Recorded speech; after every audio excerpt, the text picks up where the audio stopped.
भगवते वासुदेवाय। तो आज हम लोग इस तृतीय स्कंद का छठवें अध्याय का प्रथम और द्वितीय 2 श्लोक का लेते हैं। इस अध्याय का नाम है विश्व रूप की सृष्टि। तो पिछले अध्याय में हम लोगों ने ये जाना था कि सारी चीज़ें हैं, लेकिन देवता लोग जो है नहीं कर पा रहे हैं सृष्टि। तो वो भगवान से प्रार्थना कर रहे हैं कि आपके बिना ये सब कुछ नहीं होगा। तो अब बात फिर वहीं आ जाती है कि ये बात कहाँ चल रही थी कि जो विदुर महाराज जी हैं वो मैत्रेय मुनि से ये तत्व ज्ञान लेने गए थे भगवान का। तो भगवान मैत्रेय ऋषि बता रहे हैं उनको। तो अब बात आ जाती है कि अब मैत्रेय ऋषि अब क्या बता रहे हैं उनको, विदुर महाराज को तो कह रहे हैं। तो इसलिए इस अध्याय का जो फर्स्ट श्लोक है वो मैत्रेय ऋषि बोल रहे हैं कि इस प्रकार से। तो मैत्रेय यहाँ पे ऋषि उवाच इति तासां स्वशक्तीनां सतीनां समेत सा प्रसुप्त लोकतंत्राणां निसाम्य गतिम ईश्वरः।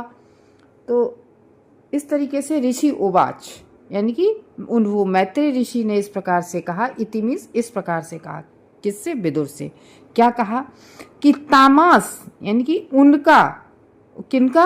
भगवान का अपनी शक्ति सती राम इस प्रकार स्थित, यानी कि भगवान की हम लोगों ने सृष्टि के बारे में सुना था। देखो थोड़ा सा हल्का सा रिवाइज कर ले कि सबसे पहले चारों तरफ अंधेरा होता है, प्रधान अवस्था होती है, और प्रधान अवस्था में फिर महत भगवान अपनी दृष्टिपात करते हैं, फिर महत तत्व होता है, फिर देवता, और इस तरीके से सारे जो 23 तत्व होते हैं, पृथ्वी जल भूमि अग्नि, ये पांचों तत्व, कर्मेंद्रियां, ज्ञानेंद्रियां, मन बुद्धि अहंकार, इस तरीके से ये 2300 चीजें उत्पन्न होती हैं।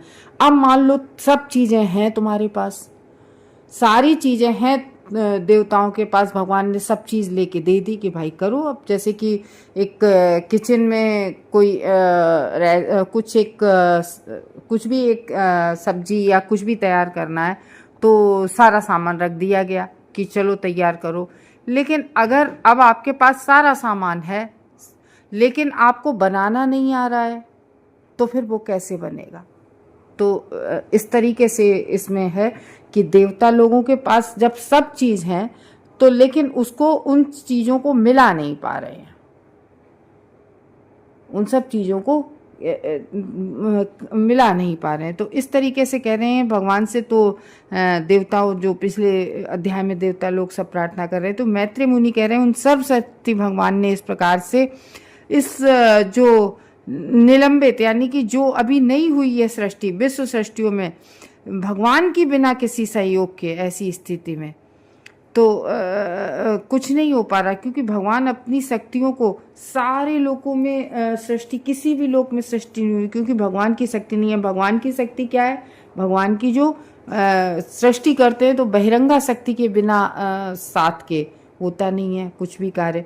तो जैसे हम लोगों ने देखा था कि भगवान की जो 3 शक्तियाँ होती हैं उनमें अंतरंगा शक्ति जो सच्चिदानंद भगवान, लेकिन जो एक बहिरंगा शक्ति होती है, जैसे व्यास देव ने जब ध्यान लगाया था तो व्यास देव ने भगवान का दर्शन किया। दर्शन में क्या देखा कि भगवान जी हैं और उनके पीछे एक छाया शक्ति है। तो वो बहिरंगा शक्ति है। क्यों? क्योंकि वो भगवान के सामने नहीं आती है, भगवान के पीछे रहती है। तो इस तरीके से कोई और वो शक्ति क्या होती हैं जो भौतिक सृष्टि का निर्माण करती हैं, वो जिनको हम लोग काली मैया के नाम से जानते हैं। आगे के श्लोक में बताएंगे प्रभुपाद कि जो दुर्गा देवी होती हैं उनकी बिना तो वो इसलिए काल शक्ति का प्रयोग करते हैं, उसमें आगे आएगा। तो भगवान ने महतत्व जैसी अपनी शक्तियों के संयोग न होने का विश्व के प्रगतिशील सृजनात्मक कार्यकलापों की रुकावट के विषय में सुना। जैसे ही भगवान ने सुना कि इसमें रुकावट आ रही है, तो भगवान की सृष्टियों में देखा है कि किसी तरह का कोई अभाव है, कोई भी अभाव नहीं है भगवान की इस सृष्टि में। सारी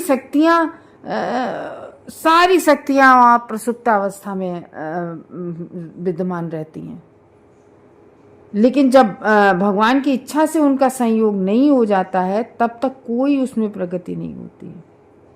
तो जब भगवान की इच्छा होती है, भगवान काल शक्ति के प्रभाव से फिर सृष्टि के जो रुके हुए कार्य है वो भगवान के निर्देशन द्वारा पुनर्जीवित किया जा सकता है। तो इस तरीके से इसमें बता रहे हैं। देखो सेकंड में क्या आगे जानते हैं। काल संज्ञाम तदा देवीम बिभ्रच्छेक्ति मुरुक्रमः त्रयो विशन्ति तत्वानाम गणम युगपदा विशत। अब यहाँ पर उरुक्रम भगवान को, भगवान विष्णु को क्या नाम दिया गया है? उरुक्रम भगवान, जिनका पग पग आगे बढ़ता रहता है। और एक ये भी है कि जिन भगवान के गुणों को, इतने गुण हैं उनको गाया नहीं जा सकता है। इतने गुण हैं भगवान के, गुण जितने कहो मतलब उसकी कोई सीमा नहीं। चाहे आप पूरी पृथ्वी को कागज लगा दो और पूरे जितना भी जल है उसको स्याही बना दो, तो इसलिए उनको उरुक्रम कहते हैं, उनके इतने गुण हैं। तो काल संज्ञा नाम यानी काली नाम से विख्यात, काल संज्ञा नाम तदा देवीम। तो कौन देवी? जो काली नाम से विख्यात है, भगवान की जो शक्ति है दुर्गा देवी। तब परम शक्तिशाली भगवान श्री भगवान ने अपनी बहिरंगी शक्ति जो देवी काली हैं उनके सहित 23 जो तत्व हैं वो उनको भीतर प्रवेश करवाया काली मैया की शक्ति से, क्योंकि वे ही विभिन्न प्रकार के तत्वों को सम्मिलित करती हैं। तो वो जो काल की देवी हैं काली मैया, वो उसमें सारे इंग्रेडिएंट्स मिलाती हैं। जैसे कि आप हैं, आपको पानी दे दो और मैदा दे दो और आपसे कह दो कि इसको भटूरे के लिए मार दो, लेकिन आप नहीं मार पा रहे, पानी भी है, मैदा भी है, सब कुछ है, नहीं सान पा रहे आप। तो इस तरीके से है। पदार्थ के अवयवों की संख्या 23 होती है। कैसे होती है 23? जैसे भौतिक शक्ति, जब सबसे पहले तो ये जो हम लोगों ने पढ़े थे 5 तत्व, पृथ्वी, जल, अग्नि, वायु, आकाश, ठीक है। फिर उसके बाद में जो सबसे पहले महत तत्व में क्या होती है? ध्वनि होती है, यानी कि शब्द होता है। फिर उस ध्वनि से फिर आकाश, ऐसे नहीं, फिर ध्वनि, और इधर ध्वनि, स्पर्श, रूप, स्वाद, गंध, ये फिर मिथ्या अहंकार हैं। और उसके बाद में जो है आपकी 5 कर्मेंद्रियां, ज्ञानेंद्रियां हैं, यानी कि आँख, ठीक है, कान, नाक, जीभ, त्वचा, हाथ, पाँव, गुदा, ये जन्नेंद्रियां हैं। और फिर क्या आता है? वाणी और मन। ये 23 हो गए। ये सभी काल के प्रभाव से परस्पर संयुक्त रहते हैं। तो ये सब काल के, जब काली माता उसमें प्रवेश करती हैं मैं उसमें, तब फिर काल के प्रभाव से परस्पर ये सब मिलते हैं आपस में। क्योंकि अभी तक देवता कर रहे थे प्रयास, सब कुछ था, लेकिन क्या नहीं हो पा रहा था कि मिल नहीं, संयुक्त रूप से नहीं मिल पा रहे थे। तो ये है कालक्रम में जो विघटित हो जाते, इसलिए काल श्री भगवान की शक्ति है। और यह शक्ति भगवान के निर्देशानुसार, भगवान जब निर्देश देते हैं तो फिर अपने ढंग से, फिर वो शक्ति अपने ढंग से कार्य करती है। और ये जो शक्ति कौन सी, जिसको काल शक्ति, ये काली मैया है, जिन्हें हम लोग काली मैया के नाम से जानते हैं। तो काली, क्योंकि हम लोग काली मैया को ये कहते नहीं है कि ये विध्वंसक देवी भी हैं, संहार करती हैं काली मैया, ये विध्वंसक देवी के रूप में प्रतिनिधित्व करती हैं काली मैया, जो भौतिक संसार में सामान्यतः तमोगुण से प्रभावित लोगों द्वारा पूजित होती हैं। और ज़्यादातर तमोगुणी लोग जो होते हैं वो काली मैया को पूजते हैं।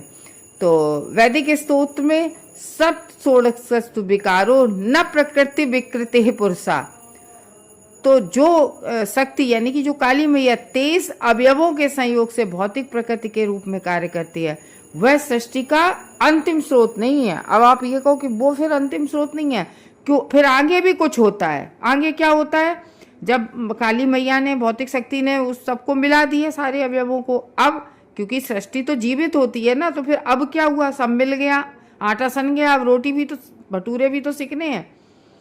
तो श्री भगवान तत्वों में फिर प्रवेश करते हैं, फिर उनमें भगवान प्रवेश करते हैं। वो तत्व सब मिला दिए काली मैया ने, काली कहने वाली अपनी शक्ति का प्रयोग करते हैं। अन्य समस्त वैदिक शास्त्रों में यही सिद्धांत स्वीकार हुआ है, क्योंकि जो ब्रह्मा जी ने ब्रह्म संहिता लिखी है तो ब्रह्मा जी की जो ब्रह्म संहिता में ब्रह्मा जी ने 5.35 में चौथे अध्याय के 35वें श्लोक में कहा है, एको अप्यसो रचयितुं जगदंड कोटिम यच्छिक्तिरिस्ति जगदंड चया यदन्तः अंडार स्थस्थ परमाणु चयांतरस्थम गोविंदमादिपुरुषम तम हम भजामी।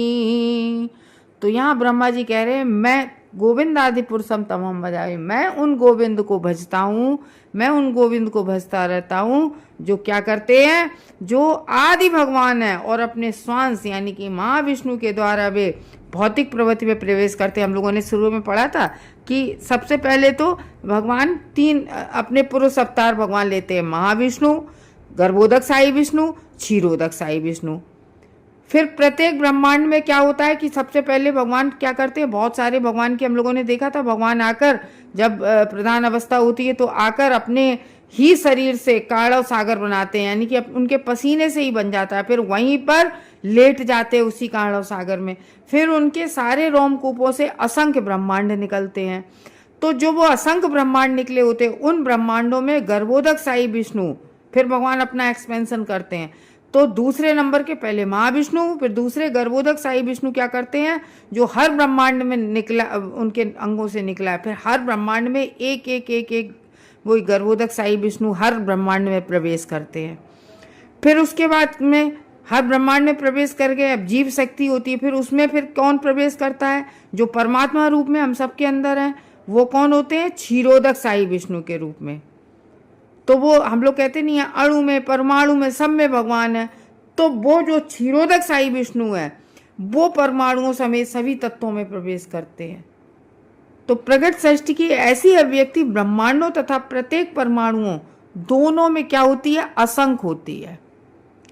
तो जब हम लोग भगवत गीता पढ़ते हैं इसकी पुष्टि इससे प्रमाणित होता है कि 10वें अध्याय का 42वां यानी कि 42 श्लोक में है, अथवा बहुनैतेन किम ज्ञातेन तवार्जुनः विष्टभ्याहमिदं कृत्सन् मे कांसीन स्थितो जगत। तो भगवान कहते हैं अर्जुन से, हे अर्जुन, मेरी उन असंख्य शक्तियों के विषय में तुम्हारे लिए जानने की कोई आवश्यकता नहीं है। मेरी जो असंख्य शक्तियां हैं उसके बारे में तुम्हें जानने की कोई आवश्यकता नहीं है, जो विविध प्रकार से कार्य करती हैं। तो मैं समस्त ब्रह्मांडों तथा उनके सारे तत्वों में अपने स्वांश जो परमात्मा होते हैं उनके रूप में भौतिक सृष्टि में मैं प्रवेश करता हूँ। इस तरह से पूरी सृष्टि का कार्य चलता रहता है। तो भौतिक प्रकृति के जो आश्चर्यजनक कार्य हो रहे हैं, जिन्हें हम लोग देख के कहते हैं बड़े आश्चर्यजनक कार्य होते हैं, वो किसके कारण होते हैं, वो भगवान श्री कृष्ण के कारण होते हैं। इसीलिए वे अंतिम कारण या समस्त कारणों के परम कारण भगवान हैं। समस्त कारण के कारण कौन है, भगवान विष्णु है। तो इस तरीके से इन दोनों श्लोकों में बताया जा रहा है कि किस तरीके से 5 भूत, 5 पंच महाभूत, 5 तन्मात्राएं हैं और सारे शब्द रूप रस गंध चक्षु ज्ञान इंद्रियां कर्म इंद्रियां मन बुद्धि अहंकार, ये सब मिलकर ये अंतर्यामी के रूप में भगवान इनमें सब में प्रविष्ट होते हैं। तब सब तैयार होता है, मिक्स हो जाता है, तब भगवान की माया जो दुर्गा देवी है वो भौतिक सृष्टि को सब मिलाती हैं। फिर काली मैया को उसमें, काल शक्ति को उसमें प्रवेश कराया जाता है। फिर जब मिला लिया तब भगवान फिर लास्ट में प्रवेश होते हैं। तो इस तरीके से काली नामक शक्ति को धारण करके भगवान उरुक्रम 23 तत्वों के समूहों को सभी तत्वों में फिर भगवान प्रवेश करते हैं और उनके शरीर में जो अधिभूत आध्यात्म अधिदैव पक्षों में भी वर्णन करता है। तो इस तरीके से कह रहे हैं कि प्रधान अवस्था जो सबसे पहले की होती है वो अव्यक्त होती है, जो हम लोगों को दिखाई नहीं पड़ती है वो प्रधान अवस्था। वहाँ ऐसा होता है कुछ भी नहीं दिख रहा होता है, पर अभी जो हम लोगों को पूरी भौतिक सृष्टि दिख रही है ये व्यक्त अवस्था होती है। ये किसके द्वारा, काल के द्वारा व्यक्त अवस्था होती है, काल शक्ति के क्षोभ के कारण से, काल समय यानी कि समय के द्वारा व्यक्त होती है।